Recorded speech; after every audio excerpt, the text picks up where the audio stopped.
Olá pessoal, boa noite, boa noite. Estamos dando início aqui a um grande projeto que é a Escola da Pelve. Eu queria conversar um pouquinho com vocês para apresentar esse projeto, que eu acho que é um projeto importante, pensando nesse momento que a gente aprendeu a trabalhar online, né? A trabalhar online, a estudar online. Então acho que a gente está chegando aí num bom momento para isso. Deixa eu ver se eu consigo falar com vocês, acenando para todo mundo. Glenda, Diego, tem uma galera querida chegando. Bom ver vocês aqui para apresentar a vocês esse projeto. Muito bom, muito bom. Bom ver vocês aqui. Sejam todos muito bem-vindos e bem-vindas. Vi que Glenda marcou inclusive para poder assistir a live. Foi salientado lá pra gente, Glenda. Bom ver você aqui. Doutora Fernanda, tudo bem? Bom, pessoal, acho que a gente vai começar falando um pouquinho sobre o que é a Escola da Pelve, né? Então, acho que o mais importante para a gente chegar até aqui é entender a nossa motivação para isso, né? A gente aprendeu há muito pouco tempo que a fisioterapia poderia ser de alguma forma utilizada sobre os recursos de ensino remoto, em EAD, coisa que até muito pouco tempo atrás a gente não pensava nessa possibilidade, né? Então, acho que a gente está chegando no momento agora, depois desse tempo de pandemia, então diria pra gente aqui que seria o bônus que a gente teve, né? Teve muita coisa ruim, ainda tem muita coisa ruim acontecendo com relação à pandemia, mas a gente teve esse bônus, né, de poder entender que o recurso online é um recurso que acho que chegou para ficar na físio. E a gente vai usar desse recurso, né? Então a Escola da Pelve é a escola de fisioterapia pélvica e sexologia online, né? E a gente tem um objetivo da Escola da Pelve de a gente não pretende ser um recurso formativo por hora, mas é um recurso que vai capacitar o profissional a poder fazer atendimento. E eu vejo muito isso, né, acontecer quando, como professor, dos alunos e alunos que têm muita dificuldade em conseguir pegar o conteúdo teórico e aplicar para a prática, né? Então eu aprendi, eu escutei, eu anotei e o paciente chegou, né? Como eu faço? Então eu acho que vem um pouco desse lugar, né, de trabalhar como eu faço, né? Eu estou com esses pacientes e como eu faço. É algo que recorrentemente eu tenho como demanda de alunos, né? Então é um espaço que pretende essa troca. Para quem já foi meu aluno, certamente sabe que eu trabalho com metodologia ativa de ensino, e a gente sabe que essa metodologia é a melhor forma de aquisição de conhecimento. Então problematizar os assuntos é a melhor forma de apreender o conhecimento, né? E a gente trabalha muito numa lógica onde estimula o raciocínio clínico. E ao longo do tempo, eu vejo que, dando aula, né, eu sou professor há mais ou menos uns 5 a 6 anos que eu sou professor de pós-graduação. Atualmente eu estou em cerca de 10 instituições diferentes, né, e habitualmente trabalhando numa temática voltada para CIF, que é a classificação da funcionalidade. Trabalho na área de sexologia também, pós-graduação, e trabalho também com matérias mais específicas voltadas à saúde urogenital masculina, que é um tema ao qual eu acabei entrando um pouco mais a partir da minha formação de mestrado, que foi estudar justamente saúde sexual masculina. Então, esse processo, né, como professor, eu sempre brinco dizendo que os alunos, quando vêm dizer que a aula foi bacana, acho que a aula é bacana quando o aluno interage. E o meu papel como professor é fazer que essa interação aconteça, porque se for uma relação hierárquica onde só o professor fala e os alunos só escutam, muito pouco conhecimento vai ser aprendido nesse processo. Então acho que tem uma fundamental importância a gente poder entender que a educação não é só parar e escutar, né? A educação é consultar, né, a gente no processo de educação, né, para o aluno, o lugar do aluno aí, né, é a interação com o professor, é a troca, né, junto ao professor sobre quais são as demandas que tem. E acho que o meu papel, na verdade, eu vejo que é instigar esse lugar, né. Tanto é que acho que nas últimas aulas que eu tenho dado, especialmente, né, Os alunos às vezes perguntam: Mauro, você não tem um slide, não tem um material para passar? Na verdade, o tempo, né? Eu tive a felicidade de ter um tempo de docência que me colocou num lugar onde eu consigo ter o domínio sobre esse assunto, né? Então eu venho desde 2007 no meu processo de formação na área da fisioterapia pélvica. Comecei na área de sexologia funcional, né, em 2007, meus primeiros cursos foram voltados a essa área, né, num espaço muito legal de aprendizagem que foi fomentado pela querida Maura Seleme, ainda quando não tinha Inspirar, né? Então foi um grande celeiro assim para mim de aprendizagem estar naquele lugar, né? E hoje com tantos outros profissionais incríveis que a gente tem a oportunidade de dialogar, aprender a ser professor também, isso é muito bacana, né? Eu não fico num lugar de domínio de conhecimento, mas sim num lugar de aprendizagem constante, porque quando eu vejo que um aluno, ao final de uma aula minha, não compreende as temáticas ao qual eu expus, eu vejo que eu não fui suficiente como professor, né? Então, tá num lugar onde a gente, geralmente, habitualmente, as minhas aulas duram cerca de 20 horas, né? 20 a 24 horas de aula, isso geralmente no final de semana, quando é uma pós-graduação.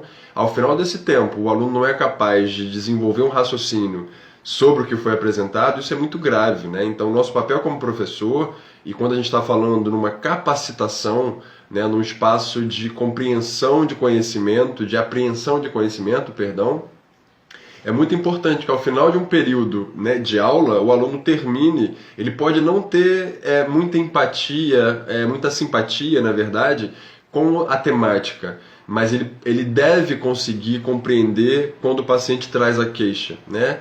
E eu vejo muito essa dificuldade, né, da gente conseguir ter esse conhecimento dado ao aluno, na verdade, trocado com o aluno, que eu me vejo muito no lugar de facilitador de conhecimento, né? Não posso chegar num lugar querendo me colocar como alguma supremacia de conhecimento, porque na verdade, como eu já disse, assim, eternamente a gente se mantém no processo de formação, né? Eu brinco até sempre dizendo com o meu filho uma coisa legal, que assim, eu estou agora com 39 anos e eu nunca deixei de estudar, né? Então, estar nesse processo de aprendizagem é uma coisa que eu não desejo estar longe disso, mesmo sendo só um professor, né? Então, meu espaço está muito, né, em criar essa possibilidade de trocas, né, onde eu me vejo muito como facilitador desse processo, assim. Então, eu fico muito feliz. Falei em pessoas importantes assim pra gente, né? Citei uma colega, uma amiga querida de trabalho, que é a Maura, mas acabou de entrar agora também uma especial também, que é a Carla Torrieri, e tantas outras que passam pela nossa vida e marcam assim, né? Pessoas icônicas pra gente, assim. Fico muito feliz de poder aprender a ser professor com essas pessoas, assim, né? Pegar o que essas pessoas trazem pra gente de melhor de conhecimento, que a gente admira, e hoje eu poder estar do lado, isso é uma coisa que é muito incrível, assim, né? Então fico bastante feliz de ver esse espaço de troca entre professores, né? Não vou aqui dar nomes pontualmente, mas falei de pessoas que eu vejo com grande importância, assim, para mim, né? Elza Baracho, Patrícia Lordelo, são pessoas que a gente tem como referência dentro da área técnica, dentro da área científica, e essas pessoas que eu me sinto alimentar através delas, assim. Então eu acho que é bem importante saber que eu estou como professor sim, mas na verdade também eu estou como eterno aluno. Então qualquer dificuldade que eu vejo os alunos tendo, na verdade eu como professor também tenho, né? Tenho as minhas falhas, tenho as minhas limitações. Então são processos bem importantes para a gente poder pensar de como conseguir ter aquisição desse conhecimento. Acho que o grande lance é conseguir ter a aquisição desse conhecimento, que eu acho que é algo fundamental para a gente conseguir desenvolver uma prática clínica com qualidade, né? E uma coisa que eu acho que talvez seja pautado no nosso trabalho, né? A gente vai falar talvez um pouco melhor sobre a fisiopélvica, porque eu sei que tem pessoas que estão chegando na fisioterapia pélvica agora também, né? A gente já vai falar sobre isso, mas de saber que a gente tem uma abordagem que é científica, né? Eu brinco dizendo que a gente não é professor Pardal, né? É um pouco cringe falar que é professor Pardal, mas certamente muita gente nem sabe que é professor Pardal, e aqui a gente vai se entregando, né? Mas é isso, assim, a gente não está inventando coisas para poder trabalhar, né? A gente é uma área científica, a gente é uma área de uma ciência, né? Ciência da reabilitação. Então, qualquer aplicação de uma técnica, ela é baseada em estudos científicos. E, para além de estudos científicos, a gente sabe que muitas vezes, pensando especialmente em algumas áreas, né, como a terapia manual na fisioterapia pélvica, por exemplo, que é algo que tem sido muito novo e tem chegando cada vez mais, a gente tem pouquíssimos trabalhos que falam sobre isso.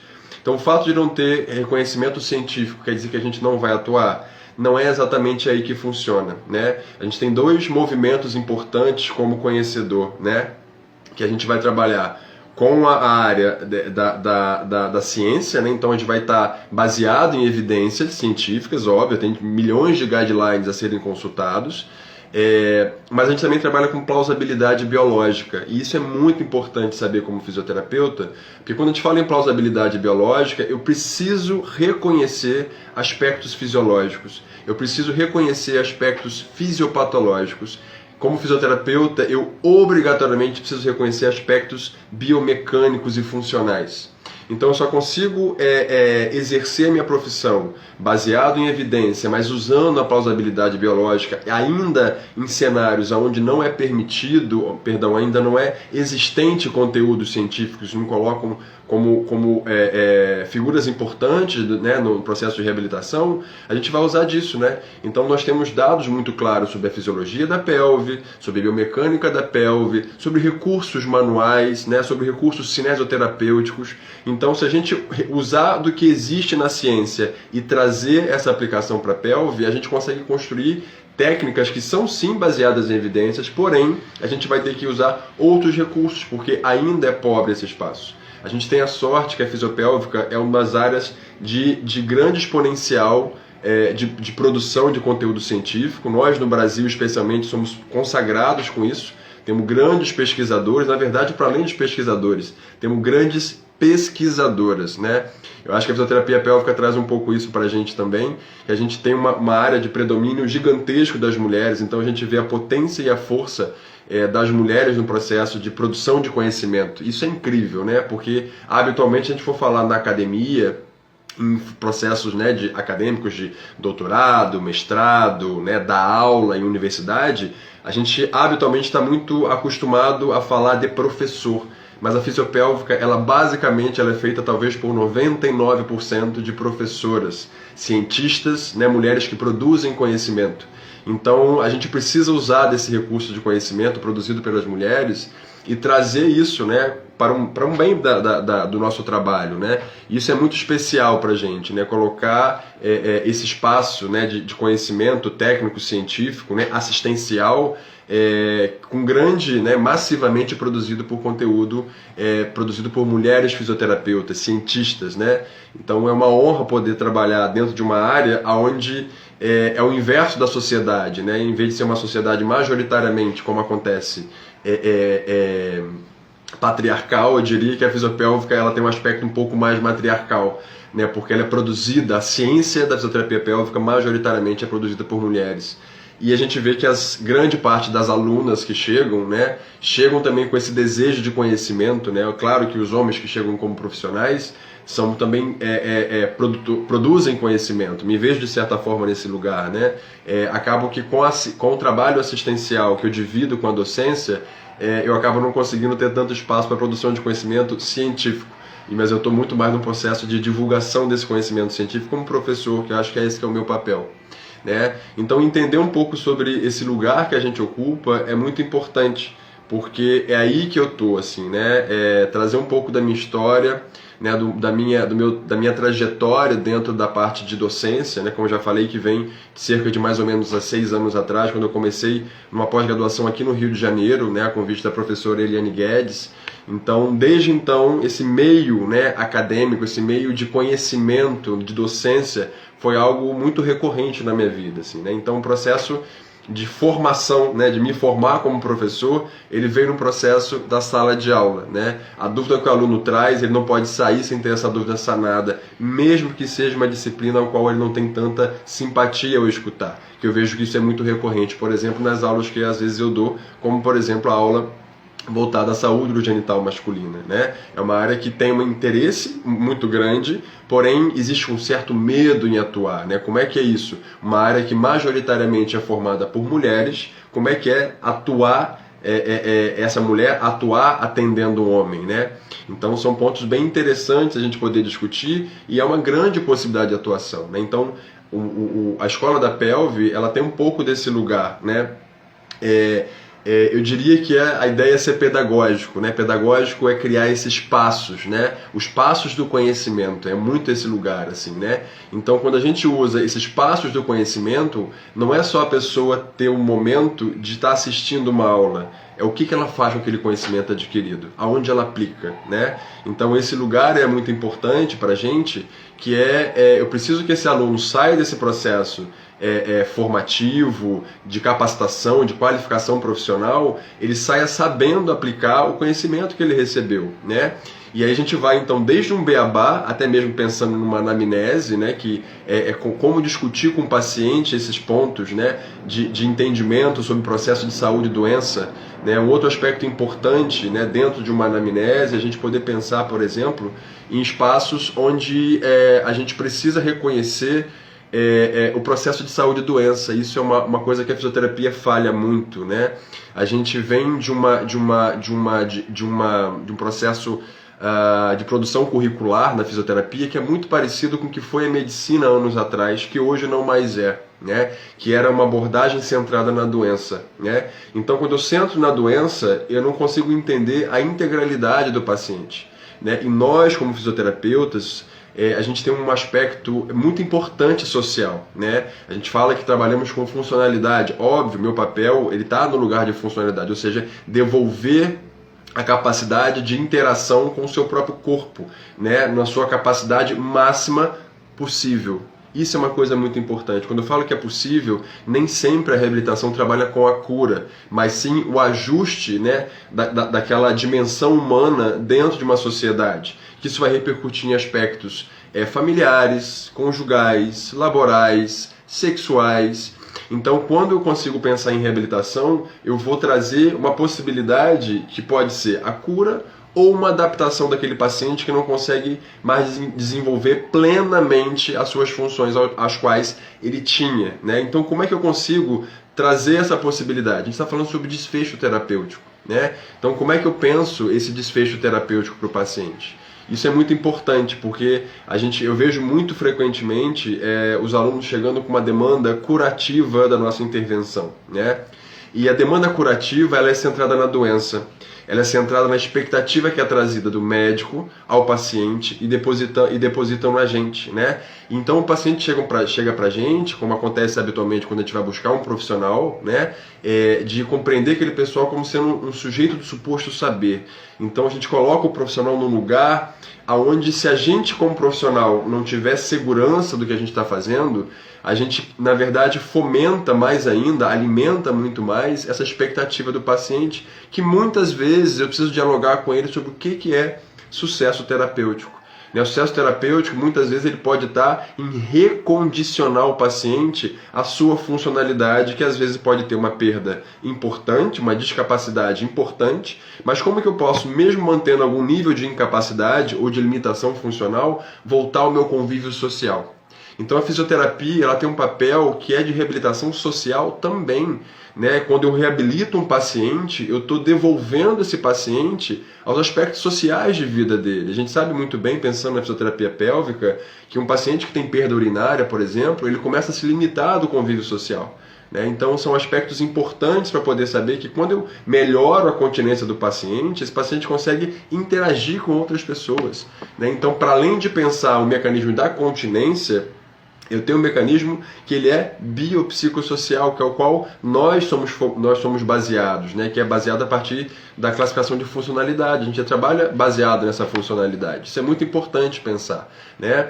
E talvez agora trazer um aspecto um pouco diferente, né? De entender um pouquinho melhor do que vem a ser essa fisiopélvica, né? Imagina que tenha pessoas que estejam chegando por aqui, que sejam pessoas que estejam no último ano de formação, são fisioterapeutas que não são da área pélvica, ou fisioterapeutas da área pélvica que ainda não estão atuando, ou colegas incríveis que estão aqui, que já são, né, colegas de trabalho, amigos pessoais, né, que já trabalham na pélvica há bastante tempo, né? Então vale a gente entender o que é essa fisioterapia pélvica, né? Então, de uma forma muito genérica, né, a gente poderia dizer que a fisioterapia pélvica ela atua nos distúrbios cinético-funcionais, ou seja, relativo a movimento e a função dos órgãos que são inseridos na pelve e nos sistemas que estão correlacionados à pelve. Então, quando eu falo em órgãos inseridos na pelve, eu falo órgãos e sistemas. Então, eu falo sistema urológico, sistema gastrointestinal, coloproctológico. Eu falo em sistema reprodutor, apesar de não me soar muito bem o sistema reprodutor, porque nem sempre a prática sexual está relacionada à reprodução. Eu poderia dizer que, na verdade, boa parte da prática sexual não está relacionada à reprodução, né? E a gente não vai limitar, inclusive, pensando na diversidade sexual e de gênero, que são pessoas que muito mais vivem, né, sobre o gozo e o prazer do que pensando em procriação, né? Isso é uma vertente aí que a gente tende a recriar um pouco quando a gente pensa na pélvica, trabalhando na diversidade sexual e de gênero, né? E aí quando eu falo diversidade sexual e de gênero, a gente está trabalhando com a população LGBTQIA+, que é um outro recurso importante, como fisioterapeuta, reconhecer os aspectos não só de diversidade sexual e de gênero, mas com particularidades no processo que a gente chama de ciclos de vida, né? Ciclo vital, né? Aonde a fisioterapia vai atuar, por exemplo, com uma criança, com um adolescente, né? Aonde a fisioterapia pélvica vai atuar com uma mulher na fase reprodutiva, né? Aonde a fisioterapia pélvica vai atuar na fase com uma mulher em menopausa, né? Então, quando a gente pensa nesse processo, é importante saber que a gente tem áreas específicas de atuação para a fisioterapia pélvica, né? A gente tem disfunções que acontecem de forma diferenciadas nos ciclos de vida, tanto dos homens quanto das mulheres, né? Quando eu penso dos homens, a mesma coisa. Quais são as repercussões, as disfunções, as alterações que acontecem com mais frequência nos homens jovens, né? A gente poderia elencar aqui, por exemplo, que é muito frequente nos homens jovens, sobre o sistema urológico, eles apresentarem uma síndrome obstrutiva funcional e apresentarem disfunções sexuais. Nós podemos atuar nessas áreas, né? Da mesma forma que quando eu vou atuar no homem já adulto, né, talvez a prevalência um pouco maior seja das disfunções sexuais mais prevalentemente. E na faixa etária já acima dos 60 anos de idade, são pacientes que começam a ter algumas alterações, porque tem um envelhecimento da próstata, né? Envelhecimento não, né? Uma alteração da próstata que pode ser um aumento por uma hiperplasia ou pode ser pelo câncer, né? Então, as intervenções que vêm daí são muito importantes, porque o paciente com hiperplasia benigna, né, um aumento prostático, ele vai ter alterações de função, da função miccional, né, do trato urinário inferior. Da mesma forma que um paciente que desenvolve um câncer vai desenvolver alterações pós-cirúrgicas, que são inerentes à cirurgia, né? Então são pontos muito importantes para a gente poder pensar nessa dinâmica, como nós atuamos, por exemplo, vindo agora para um recurso de trabalho com as mulheres, né? Quais são as disfunções mais recorrentes para as mulheres, né? Então a gente pode pensar que a população mais jovem, feminina, pode estar um pouco mais envolvida com queixas sexuais, como vaginismo e dispareunia, que hoje a gente tem chamado de dor genitopélvica penetração, né? Que é uma coisa que é bastante recorrente e subnotificada, né? Já na população de mulheres adultas, né, eu poderia pensar na fase do ciclo reprodutivo, então a gestação, né, pré-parto, pós-parto, que é uma área que está em plena ascensão, né? Nós temos profissionais aí de renome, né, de fazendo um grande movimento em prol do conhecimento na área de obstetrícia, né? A gente poderia chamar a atenção aqui de um que está a nível nacional e agora internacional, que é o nosso querido Alexandre Delgado, mas aqui no Rio temos referências também como Dominique Clássico e temos, né, a querida Elza Baracho, que está trazendo essa parte de saúde da mulher há bastante tempo, né? Então são áreas onde a gente tem muito recurso para fazer, né? E a gente tem produzido esse conhecimento a partir da assistência, né? Então eu tenho a minha intervenção, ela traz conhecimento também, né?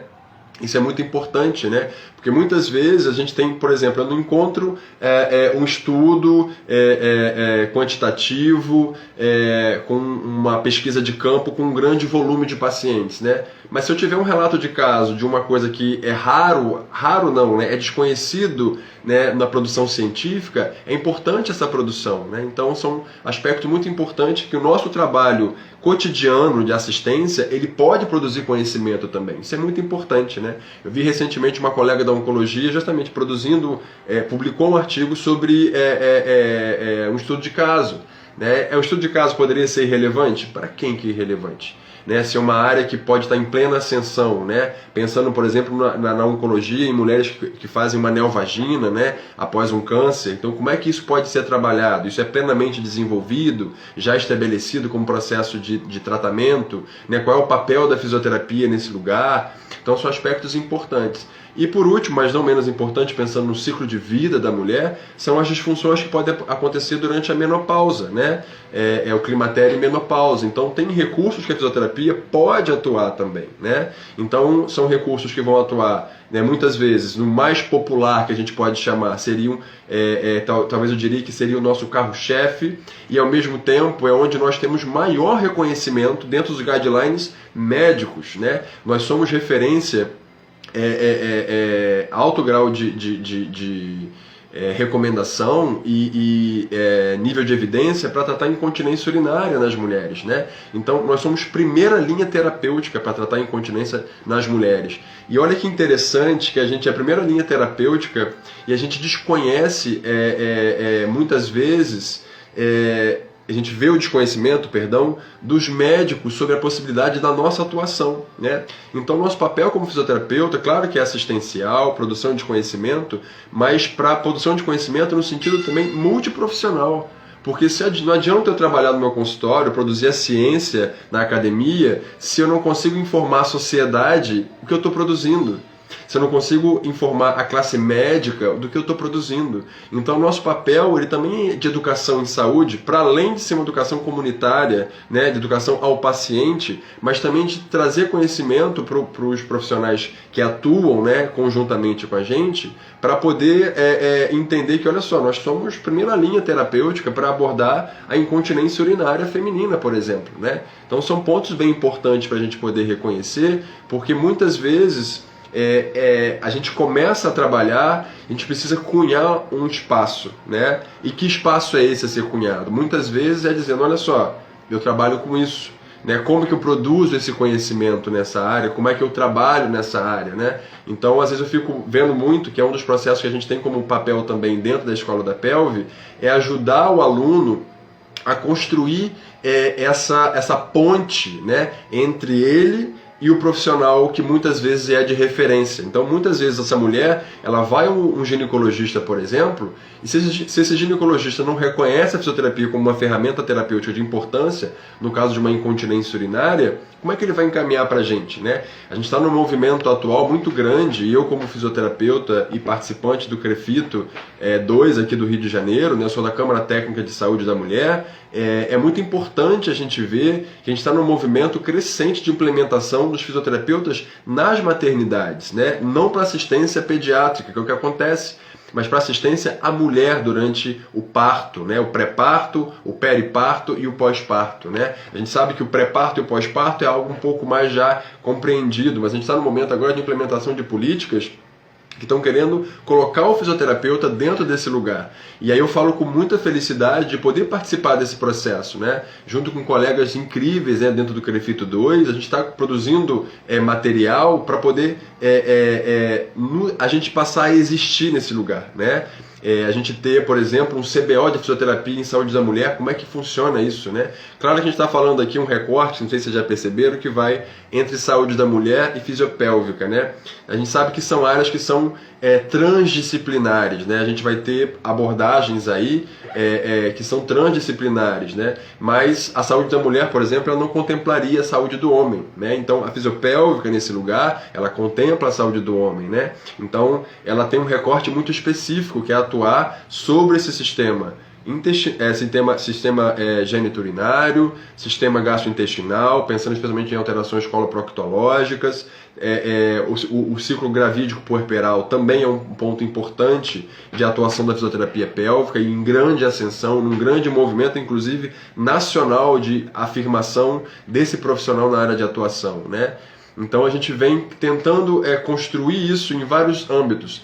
E já falei da minha felicidade de estar em vários processos dessa criação, né? Eu como professor, eu como integrante da comissão técnica do CREFITO, eu como aluno, né, porque eu sou aluno de pós-graduação também. Atualmente eu sou aluno de pós-graduação em oncologia, porque a gente não tem como pensar na abordagem fisioterapia pélvica não reconhecendo muitas vezes os aspectos oncológicos envolvidos na fisiopélvica, né? O câncer ginecológico, câncer coloproctológico, né? Sistema gastrointestinal, urológico. Então são fatores muito importantes aí. Então a fisioterapia pélvica tem essa vantagem. A gente é transdisciplinar. Por que transdisciplinar? A gente vai ter atravessamentos, né, que vêm da oncologia, que vem da fisioterapia musculoesquelética. A gente vai ter abordagem que vem, né, do que já está muito bem instituído dentro da saúde da mulher, que é a abordagem, né, no ciclo gravídico puerperal, nas alterações relativas ao envelhecimento, né, e aí pensando no que pode acontecer de distúrbios funcionais, né, pélvicos, urológicos, ginecológicos, né, pensando em distopias pélvicas, por exemplo, e a própria incontinência urinária, que já é algo sabidamente reconhecida internacionalmente como um ponto importante de trabalho, né? Então é um lugar que a gente tem de grande crescimento, de grande expansão, né? Eu como professor e como eu dou aula de Belém até Porto Alegre, então eu rodo o Brasil inteiro dando aula, eu vejo muito essa referência que é interessante dos alunos, que muitas vezes a gente vê em cidades um pouco menores, ou até mesmo em cidades capitais, mas capitais um pouco menores e um pouco mais para dentro do Brasil, que existe uma demanda gigantesca de profissionais da fisioterapia pélvica, né? Eu tenho vários alunos, por exemplo, alunos e alunas, que eles são referência nas suas cidades, porque não tem ninguém que trabalha na fisiopélvica, né?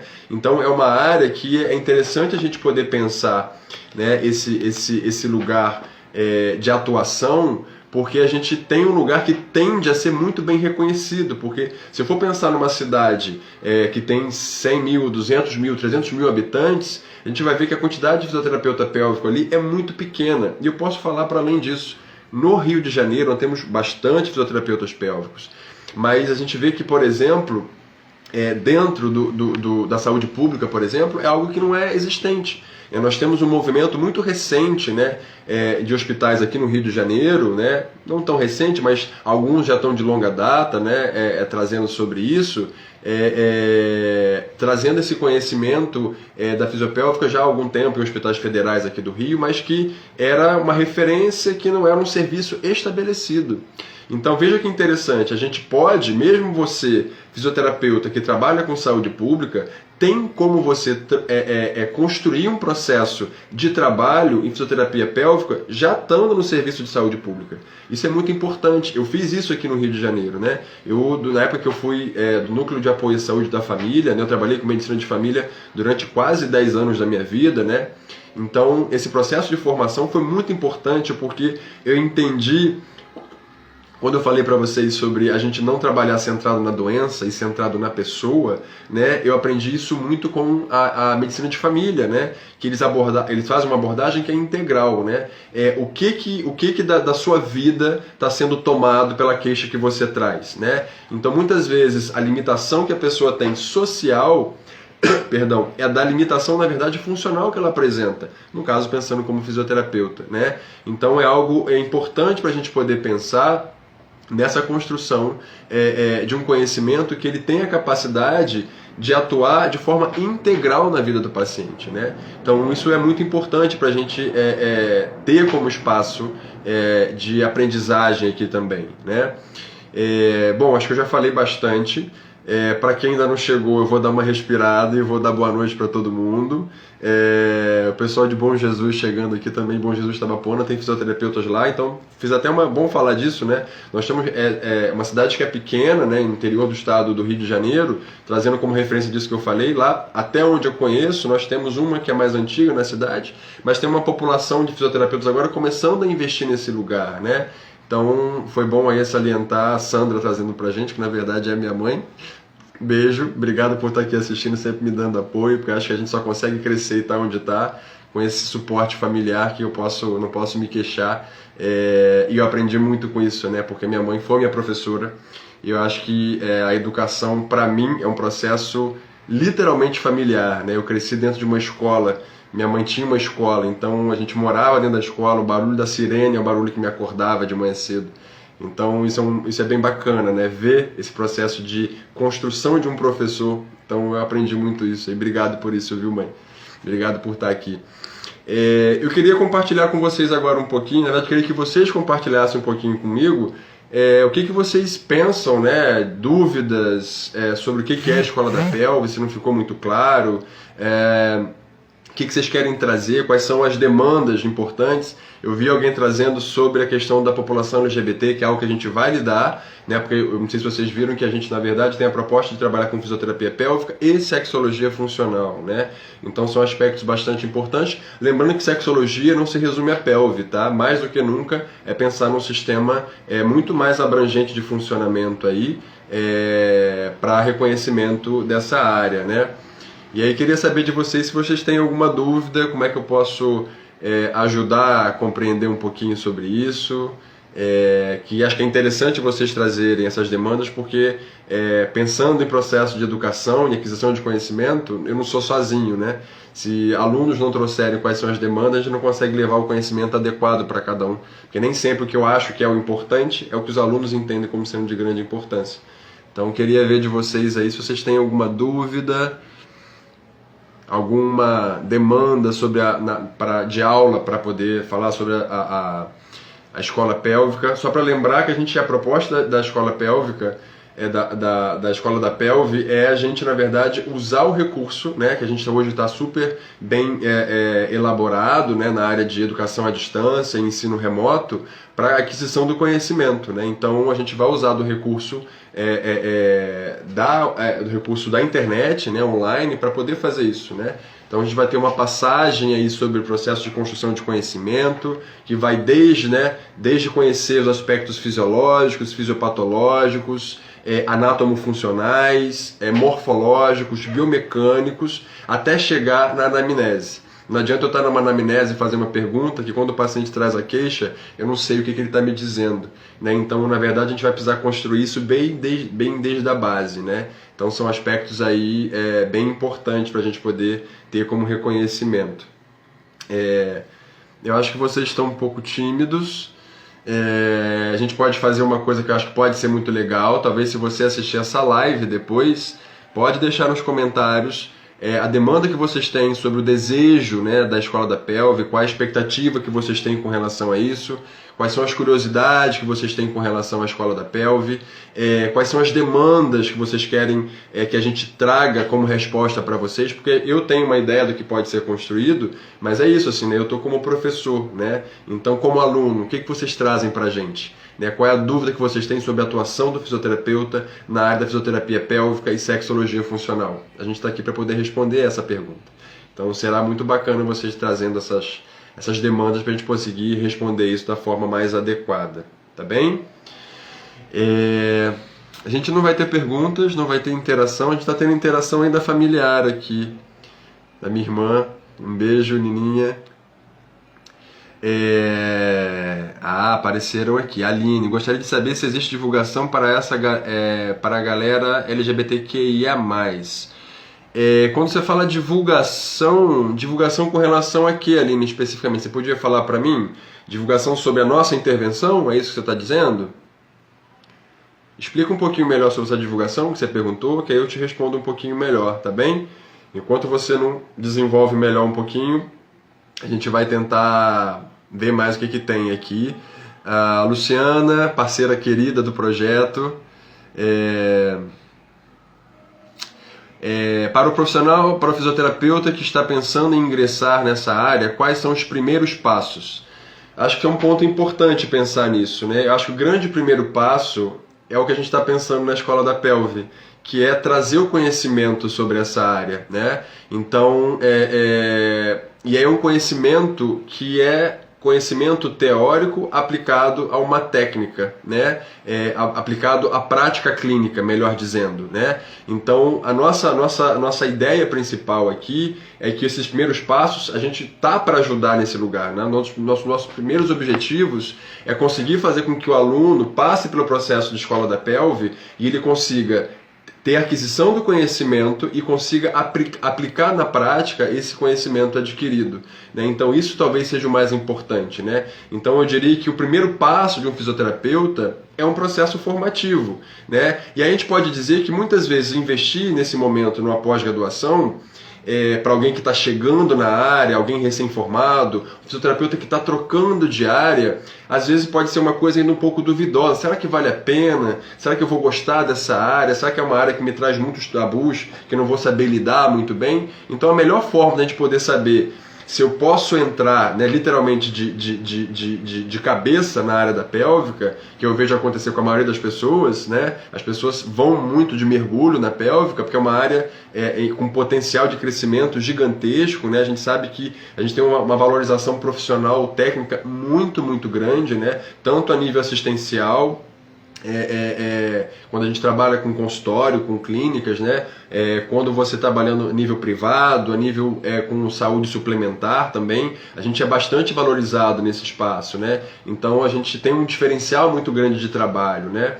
Então esses primeiros passos, na verdade, é saber como atuar, e a gente tem um papel de criar esse conhecimento de forma facilitadora, né? Então, ou seja, eu já perguntei antes e repito aqui mais uma vez, a dúvida que vocês trazem é uma dúvida que na verdade é super importante para mim tá nesse lugar de facilitador, resolver isso de forma conjunta, né? Eu sempre pergunto, os alunos às vezes ficam um pouco irritados na minha aula, que habitualmente eu respondo a pergunta que eles fazem com uma pergunta também.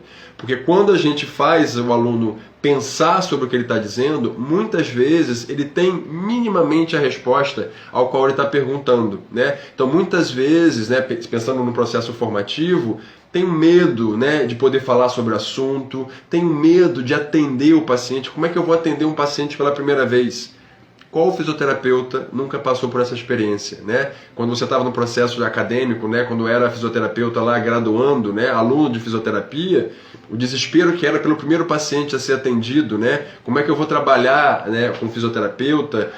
Como é que eu vou avaliar esse paciente? Então a primeira coisa que a gente precisa fazer, o primeiro grande passo é ter conhecimento teórico aplicável à prática. De nada vale eu ter um grande conhecimento teórico se eu não consigo levá-lo para a prática clínica. Então, por isso, mais uma vez, que o nosso trabalho é baseado em ciência e baseado em plausibilidade biológica, porque eu tenho que usar esses recursos. Porque quando eu falo que é baseado em ciência, eu posso entender que existe um trabalho que foi realizado que disse que tal tratamento funciona para aquele número de pacientes que estavam inseridos naquele processo. Será que ele funciona para todos os pacientes? Normalmente isso pode acontecer de forma equivocada. Então saber se aquele determinado trabalho científico é aplicável ao meu paciente exige que eu tenha uma leitura crítica sobre essa literatura científica, saber se para o meu paciente, sobre os aspectos fisiológicos, fisiopatológicos e integrais, né, pensando em os aspectos biopsicossociais, como é que eu posso trazer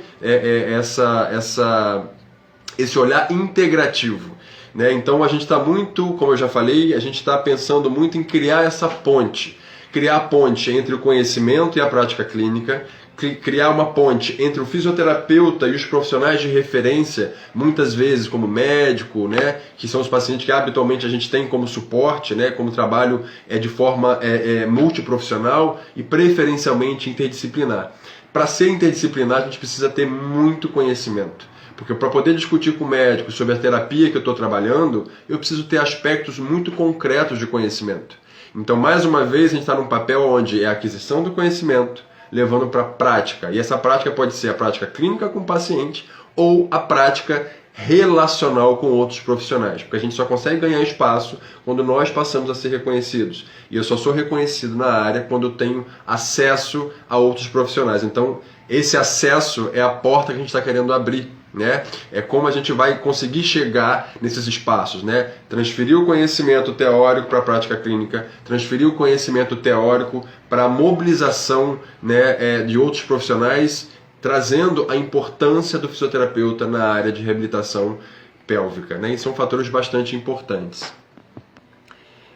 A Aline respondeu aqui pra gente, tá perguntando por que estou fazendo uma pós aqui no Rio e não vejo professores falando na atuação. Aline, na verdade é uma área que de fato é recente, né? Não sei se você deve ter visto que o nosso perfil ele tem a proposta de trabalhar com sexologia funcional. Então a gente vai trazer os aspectos de diversidade de gênero, sim, tá? A gente vai trazer esses aspectos, são aspectos extremamente relevantes e são completamente necessários. Nós temos políticas públicas de saúde integral à população LGBT. Nós temos políticas públicas de saúde integral à mulher. Nós temos políticas públicas de saúde do homem. Então não tem como a gente não pensar em usar os recursos de saúde, né, que já são fomentados. O Ministério da Saúde já traz isso pra gente. Como atuar. E como eu, fisioterapeuta, posso estar nesse espaço, né? Então é um espaço que ele é muito novo e aí eu preciso saber reconhecer quais são as demandas minha como fisioterapeuta dentro da população LGBT, né?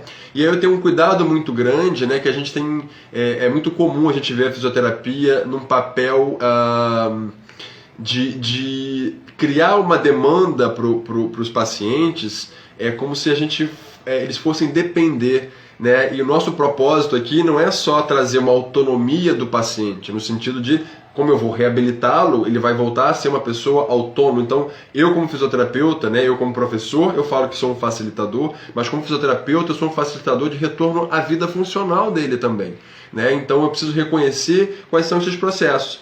Se eu sou um facilitador, eu não tenho como não pensar em autonomia.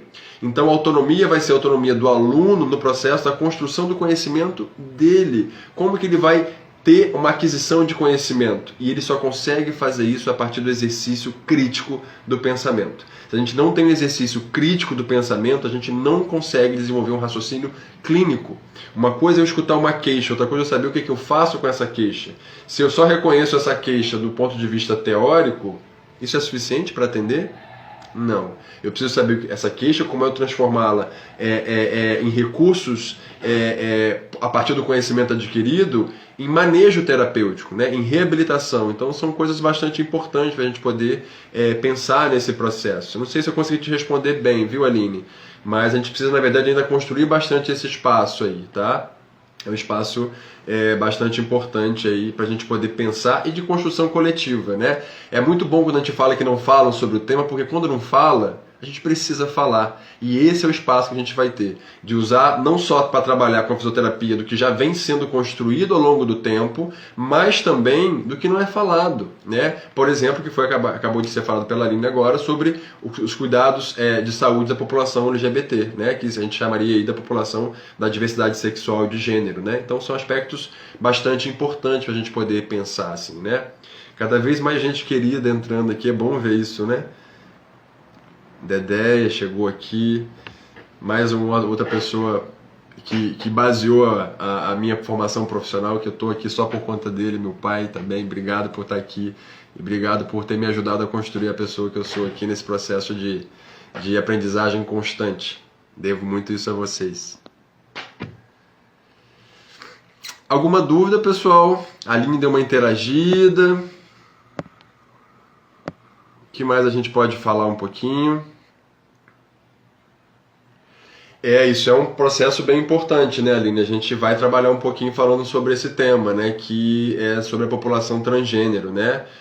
Onde nós, fisioterapeutas, podemos atuar nisso, né? Então, reconhecer quais são as disfunções. O grande lance aí, Aline, é a gente reconhecer quais são as disfunções passíveis de tratamento fisioterapêuticos, né? Porque, curiosamente, né, por exemplo, no processo que a gente tem, que é dado como transexualizador, que não é a melhor forma da gente poder usar, a gente tem usado muito como recurso de afirmação de gênero, né? Isso soa um pouco, é mais humano, né? Isso é mais condizente com a integralidade do indivíduo, né, do que processo transexualizador, processo de mudança de sexo. Isso é algo que a gente não trabalha, porque não é esse aspecto de vida que a gente está tratando, né? Mais uma vez, está falando de pessoas que vão se afirmar na sociedade, né? Então são processos bem importantes a se pensar e saber quais são as demandas. Então esse reconhecimento está sendo construído ao longo do tempo, sabe, Aline? Quais são as demandas que existem para a fisioterapia nessa área, né? A gente poderia pensar aí nas mulheres transexuais sobre a neovagina, eu poderia pensar nos homens transexuais, né, e pessoas transmasculinas sobre, por exemplo, o binding, né, que é um acessório que eles usam para comprimir a mama, né, isso traz distúrbios respiratórios. Então por isso que a sexologia funcional, ela não está restrita só à atuação da fisiopélvica, né, e nem a própria fisiopélvica ela é limitada à pelve, né, a gente sabe que é um ser integrado, né, a gente tem sistemas que são correlacionados à pelve, né? Então a gente vai ter o sistema musculoesquelético, né? A parte de coluna, a parte dos membros inferiores. Então a gente não está falando de fisioterapia pélvica em períneo, a gente está falando de fisioterapia pélvica integral, tá? Então um aspecto bem importante sobre isso, né? Ah, beleza, Aline, eu estando com vocês aí, a gente vai falar. Na verdade, minhas aulas, elas sempre trazem essas temáticas, né?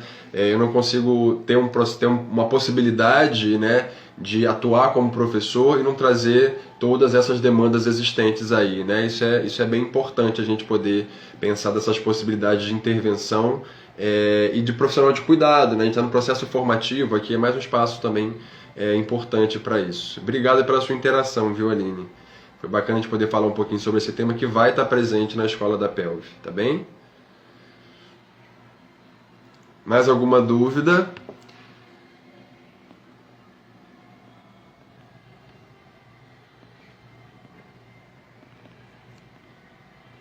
Tudo bem? Acho que foram sanadas. Eu sou uma pessoa que costumo falar bastante, né? Queria que vocês falassem um pouquinho para poder saber como é que a gente pode interagir melhor.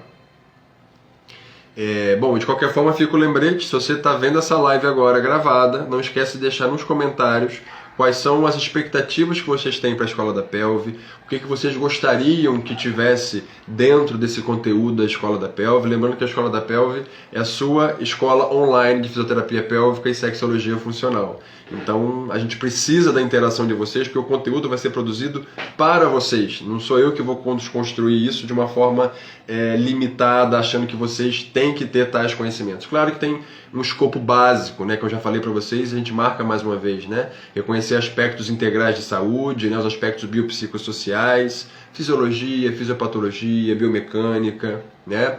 Conhecer sobre o sistema, sobre o trato urinário inferior, sobre o sistema coloproctológico, sexual, sobre o ciclo gravídico puerperal. São aspectos bem importantes. A gente está aqui para poder tentar trazer para você essas informações acerca desses temas. Então, só deixar aqui no comentário que a gente vai falar um pouquinho sobre isso para vocês, tanto no material que vai ter na página da Escola da Pelve, como também na produção do conhecimento, que a gente já vai estar lançando aí um curso que vai falar sobre essa temática, que é preparar esse aluno, preparar esse fisioterapeuta, mais do que aluno, esse fisioterapeuta para atuar, que esse é o nosso grande objetivo de trabalho, né? Conseguir fazer com que vocês saiam do conhecimento teórico para a aplicação prática e técnica, né, desse conhecimento. Então conta com a gente para isso. A Escola da Pelve surgiu para poder ajudar vocês nesse processo de ponte de conhecimento entre a teoria e a prática. Isso é muito importante. Bom, se vocês não têm ainda nenhuma dúvida para trazer mais uma vez eu agradeço as interações, as participações, a presença de vocês. Talvez valha fazer só um recorte aqui final, né, para quem chegou até o final, de talvez eu me apresentar um pouquinho melhor para vocês. Talvez eu tivesse que ter feito isso lá no início, mas acho que vale essa apresentação. Então, para quem não me conhece ainda, eu sou Mauro Barbosa Júnior, sou fisioterapeuta do Rio de Janeiro, né, atualmente morando no Rio de Janeiro, atualmente há 20 anos morando no Rio de Janeiro. E eu venho trabalhando na área de fisioterapia pélvica, né, desde 2007, né, quando eu comecei meu processo formativo, né? Então, a minha construção veio da forma como nós estamos propondo aqui, né? Eu fui chegando e conhecendo a pélvica, né? Eu fui chegando e conhecendo as áreas de abordagem, né? Para então chegar a me tornar um profissional especializado na área, né?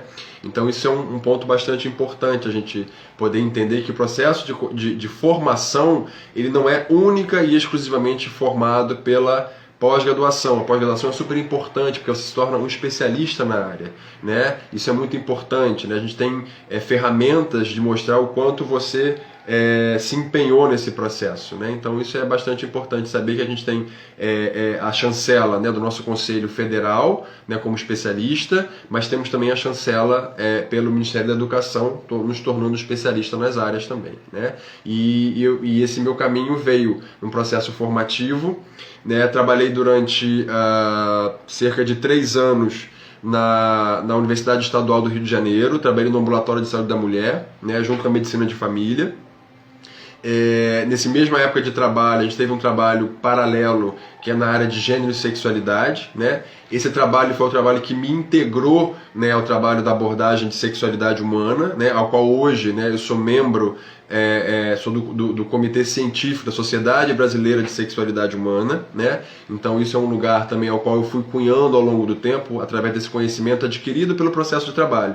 Então olha o quanto é interessante que o processo formativo, ele vem desde os cursos, né, menores. Obviamente que um curso menor, ele não tem uma pretensão de tornar você um expert na abordagem, mas ele tem a intenção de trazer você o conhecimento. Olha, isso é fisiopélvica, o que eu faço com esse conhecimento, né? Como é que eu faço essa aplicação, né? E a gente vai ter vários desdobramentos aí, que vai desde começar o trabalho com assistência, até mesmo pensar dentro da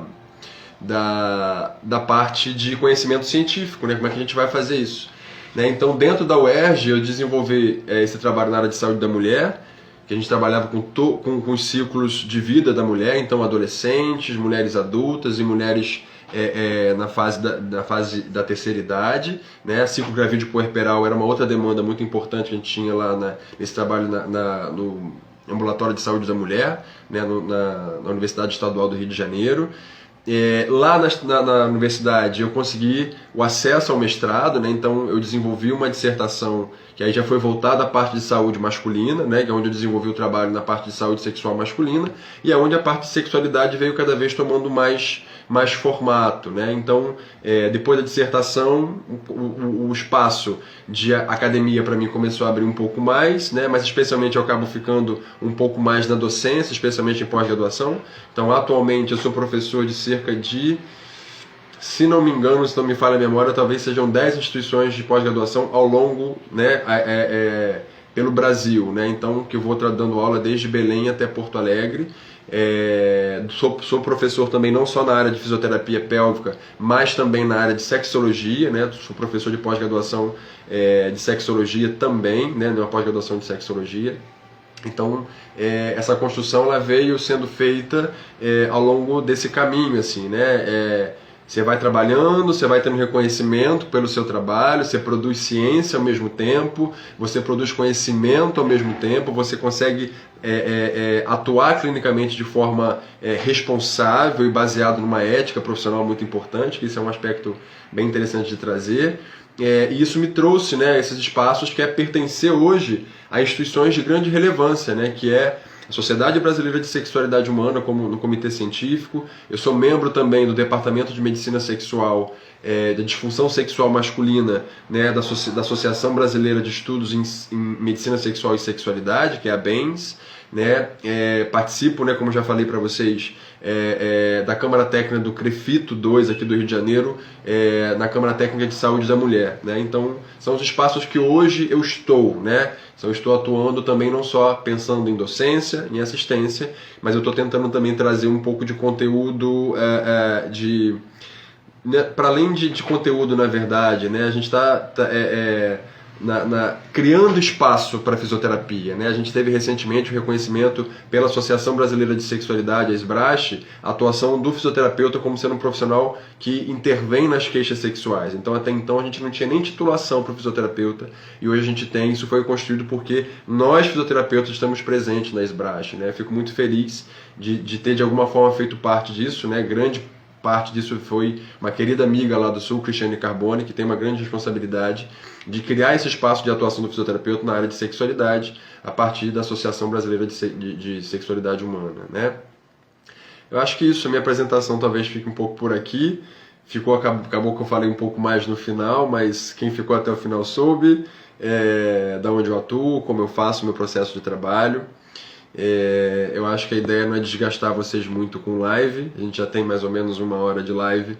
Eu acho que isso é suficiente. A gente falou bastante sobre o assunto. E mais uma vez, qualquer dúvida, deixa no comentário que a gente vai poder ajudar vocês a entender melhor sobre a Escola da Pelve e inclusive saber quais são as demandas que vocês trazem sobre essa abordagem, né? E a Aline já trouxe uma contribuição importante, que é falar sobre diversidade sexual de gênero, que é algo que já está programado para a nossa pauta. É isso. Mais uma vez, obrigado a todo mundo que esteve presente.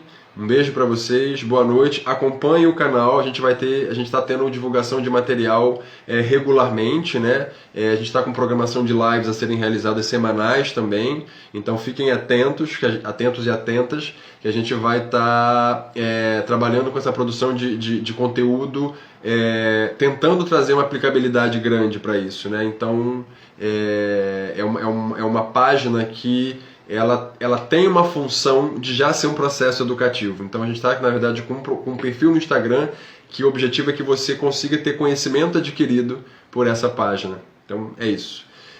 Muito obrigado, um beijo grande para vocês, cuidem-se e nos vemos em breve. Ou melhor, nos veremos constantemente na Escola da Pelve, semanalmente com os posts e semanalmente com as lives. Beijo grande, a gente se vê por aqui. Tchau, tchau. Obrigado pela companhia.